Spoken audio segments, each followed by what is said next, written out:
The Ontario market is obviously getting a lot of attention right now as the leading market in Canada and also one of the biggest in North America. Do you think we could see other Canadian provinces opening up anytime soon to just gaming in general or just enhanced sports betting operations? It's very possible. I mean, let's be quite clear. Obviously, the major thing that the other province will be looking at is the taxation income that's coming in Ontario, and whether that it would be likely to be replicated in neighbouring provinces. As lotteries, they because they have been monopoly or are monopolies, they do talk a lot, and there's a lot of sharing of information because, quite frankly, they're not competing with one another. They'll want to see a reasonable amount of data. They'll want to see that it's not exposing them to, that they'll want to see that the regulator is applying a strong line with regards to maintenance of the closing down the grey market, in regards to the restrictions around licenses and application of the licenses. But notwithstanding, I think, I think it in the same way as the US has expanded, etc. And I appreciably that's majority why sports betting led, and gaming remains somewhat slower. I think within the next 5 years, I think it's almost inevitable, I would say. But whether it goes state by state or whether it goes from single state to federal, I don't know. And obviously, as with anything, the political backdrop is a significant impact on that. So a change in political party at the very top or at state-based level could have a fundamental impact on the likelihood of those outcomes. I think the reality is having a lot of the big PLCs, a lot of the big US players in Ontario get, plus the governmental view of the revenues, etc., means there's a lot of eyes on it. So I think that will ensure that the standards are maintained, and I think that will make sure that the narrative is always in fairly high up in the public agenda. And so then looking a bit more generally, what challenges would you say are facing lotteries in the current market, and how can they address these to stay competitive and relevant? Well, I mean, I guess we've all seen I mean, it's a bit cliche, but the COVID experience, I think, has been the biggest pill to swallow for many sectors. But obviously, those things like lotteries who didn't have any digital essence to their business, didn't have any, either the regulation didn't allow it, or they didn't put, they saw it as a magazine part of their operation as opposed to a transactional part of their business. We've seen in the Gausman Group that retail has bounced back very strongly in a number of core markets. But I think the reality is that customers, all of us, changed our habits entirely. I mean, you and I both dialing in from our homes, doing an interview like this where previously we wouldn't.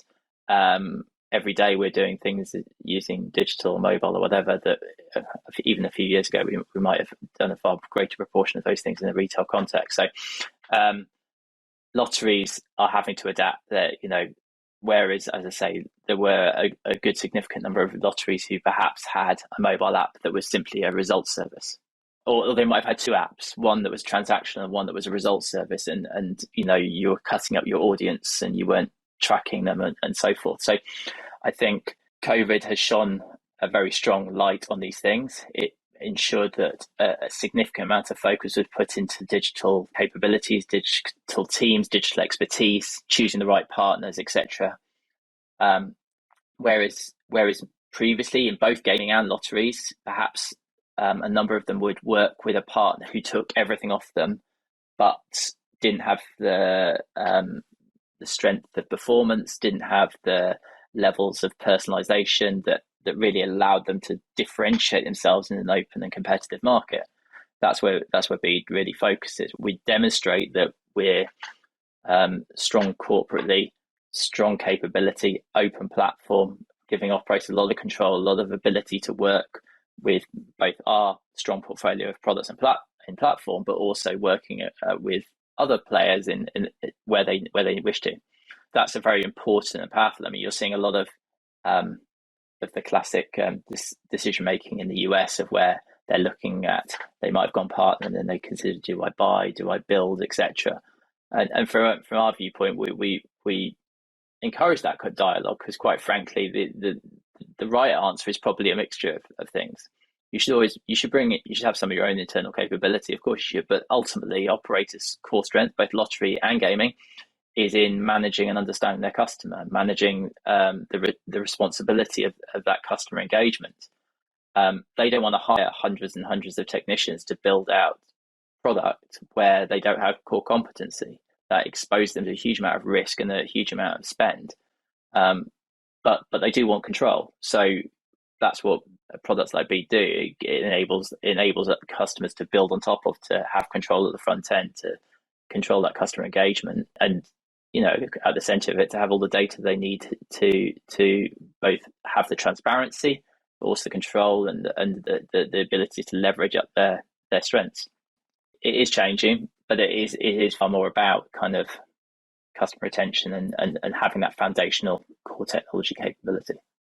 That's really interesting. I know obviously you said that the COVID pandemic has often given us a sort of a cliche answer, but it is certainly true that we've seen, as you said, digital use just accelerate massively. I mean, I may be getting the figures wrong, but the UK National Lottery and a lot of their publications lately have been showing much more increased digital use since 2020 onwards. Finally, just to close things off, could you give us just sort of a sneak peek into your plans for Bede Gaming going into 2023? A lot of it is a continuation, which is in itself very exciting. So Ontario represents and is a huge part of our business, a huge part of our focus. We're shortly attending the World Lottery Summit in Vancouver. We're looking forward to meeting lots of lotteries to talk about all the amazing things we've achieved with Ontario, with OLG, and are going to deliver with them. We are part of the Gaussman Group. We've got huge expansion plans of market entries through 2022 and 2023 with IAS and with Merca Sports. They've got both big footprints in retail, but also huge digital expansion plans. And working with our other customers, Game On Media, who've obviously recently acquired the 888 Bingo, and Sun International in South Africa. So we've got a really great group of customers who've got some really great brands and core competencies that, when working together with our platform, gives a huge amount of potential. I think we all know the UK is and will remain very challenging. And there's obviously quite a focus on a number of other regulating markets. I mean, people have been talking about Brazil regulating for as long as I've been in gaming, but then again, we're now working very obviously a lot in Germany, which has been on a similar pathway and is in fact now very much in the open market, a regulated market. But that will involve, as Gaussman is obviously number one player in the German market, huge amount of partnerships and presence in that market, and we expect to do a lot of business there. It still has a long way to go in terms of regulation.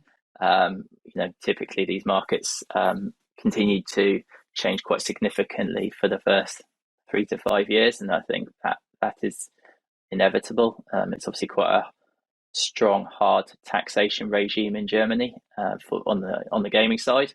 In some ways, it can be a good thing, because it really does differentiate the market between those that have the strong product and platform to create value within those economics, and those that would typically just rely on high bonuses, which with a turnover tax you simply just can't afford to do. So as I said, we've got some really exciting plans in European and North American markets and beyond. I can't really say about anything else in the commercial pipeline, but as you can imagine, there's some great stuff there too. Brilliant. Thank you very much. Yeah, definitely quite a few things to keep an eye on with Bede Gaming over the next year then. Thank you very much for taking the time to speak to us, Alistair. No worries. Thank you. Thanks for the time too.